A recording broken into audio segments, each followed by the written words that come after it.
Today we're looking at an excellent judo book from 1958.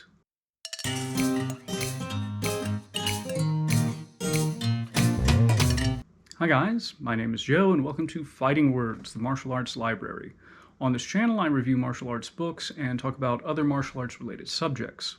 So the subject for this week's book review is Judo Basic Principles by Eric Dominy, published in 1958. As far as the author himself goes, Mr. Dominy was one of the founders of the London Judo Society and had an extensive background in judo itself. He actually authored several books on judo. I think my very first ever book on judo was one of his, and it impressed me very much, and that's actually why I sought out this book. Now, some of you might remember a few weeks ago I had a poll between this and another book, and this was the one that won out by the majority, so it's all your fault that I'm doing this one. Let's get into the book.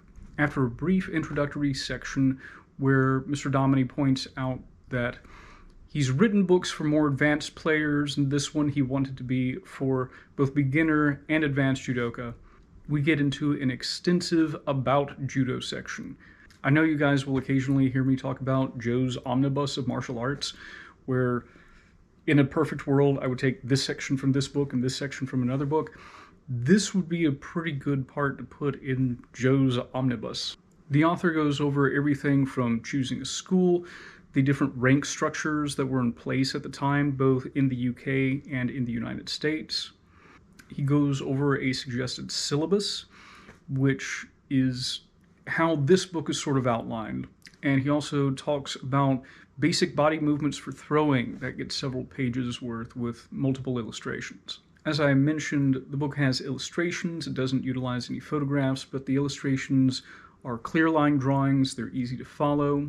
Once we get to the throws, the author will also include illustrations of footwork and how to move from one position to the next in order to execute a sweep or a throw. He will also include arrows pointing in the direction that the force of the body is meant to go when you have your hands on your opponent. In other words, how to turn them. Actually, in the last section, he referred to the idea of a steering wheel that shows up periodically throughout this book. And I will note that this is not meant to be a comprehensive judo book. As mentioned, he had a syllabus that was meant for beginners and perhaps people teaching beginners. I should also mention that he does not organize his throws in the ways that are commonly organized in other judo books. They typically get a section on leg techniques, hip techniques, and hand techniques. He sometimes uses that terminology, but he will also use other types of terminology. For instance, the first technique chapter is on ankle throws and throws to the rear. These will be classified as leg techniques, but in the following chapter, he includes a different set of leg techniques. Now, I should say the first actual bit of technique we get is actually uchikomi, which is basically break falling, or how to land from a fall without injury. These include some rolls, and it actually includes a section illustrating how you can learn uchikomi with the help of a partner. Following that is a section on ankle throws and throws to the rear. When he says throws to the rear, these are things like ochigari, or major inner reaping, and osotogari, major outer reaping. The ankle throws, as one might expect, would be things like basically foot sweeps, sasei surikomiashi, and the like. Now, throughout this chapter, there's a strong emphasis on timing the opponent's foot as you go for your foot sweep, as well as planting the opponent's weight to the rear before executing your rear throws. Now, following that is actually a very brief chapter on hand throws. And these throws consist of, once you get your typical judo tie-up on the collar and the sleeve, pushing your opponent to the rear or pulling them to the front in such a way that they lose their balance and you guide them to the ground. The author notes that it is unlikely that a beginner will be able to pull these off, but says that they do make a good preparatory action for the throws that he covered previously. In the next chapter, he includes 3 hip throws, including the Ogoshi, the primary hip throw, as well as Harai Goshi, where you essentially kick your leg back against the guy's thighs, and a springing hip throw, where you have one of your legs to the inside of your opponent's legs and use that to throw them. He notes that Uchimata, which he also includes here, is not technically a hip throw, but a lot of the motions used in there will be similar to the other hip throws. He notes that mastering the basic hip throw translates into mastering several other throws, as well as creating a good opportunity for setting up good ground fighting techniques. From there we go on to a section on leg throws. The author decides to include Taiotoshi in this, which is typically considered a hand throw under the normal syllabus, but he notes that this action for Taiotoshi is very similar to Ashiguruma, which is one of the leg throws, which is why he included it here. Another throw he includes in this section is Hizaguruma, which is knee wheel, where you wheel your opponent over your foot by leveraging it against his knee. The author then moves into various shoulder throws. He says that the keys to success with these basically come down to body contact and bent knees.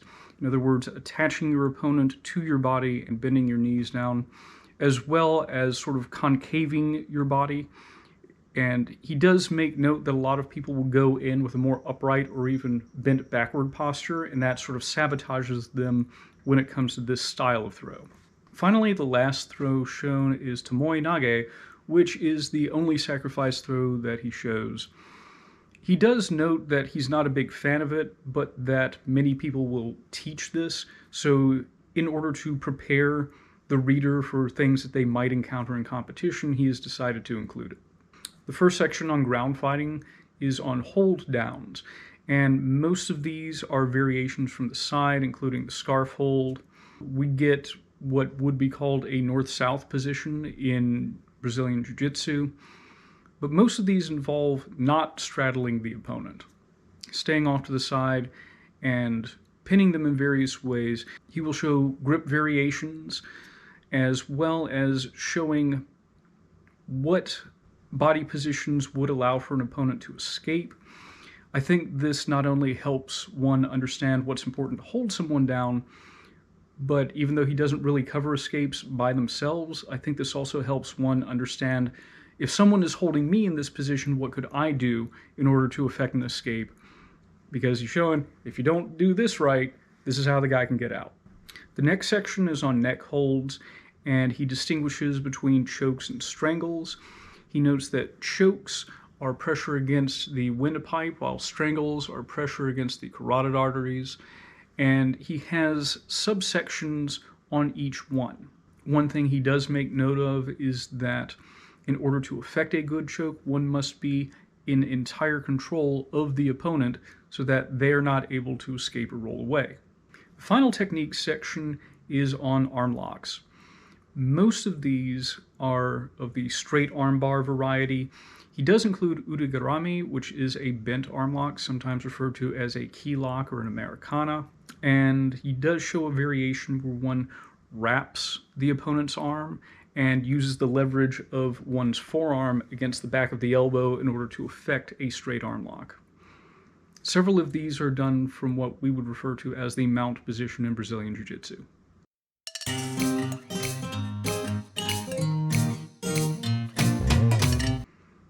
As far as the pros go, as I mentioned, the illustrations are clear and easy to follow.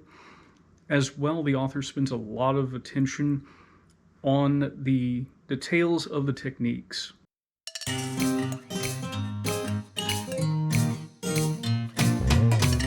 As far as the cons go, the only thing I can really say is that it's not comprehensive. If you are looking for a comprehensive judo book that has the entire syllabus of judo in it, this is not that, but still really good.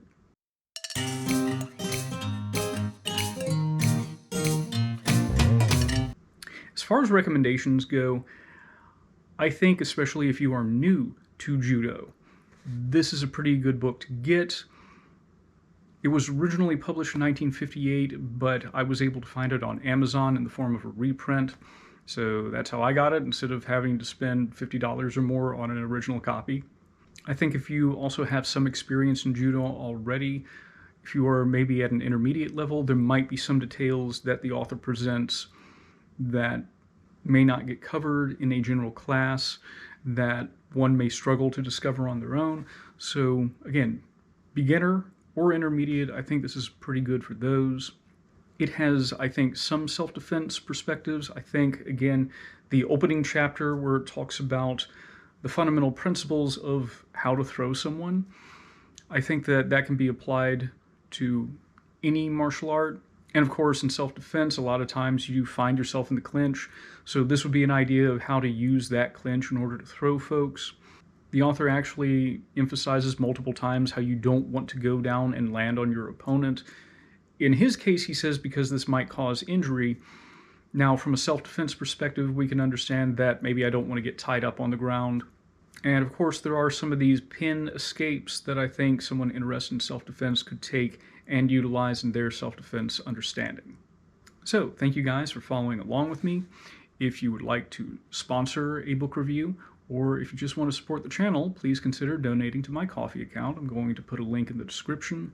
If you enjoy this and similar book reviews, this is what my channel's about, so feel free to subscribe. Once again, thank you guys for following along with me, and I'll see you later.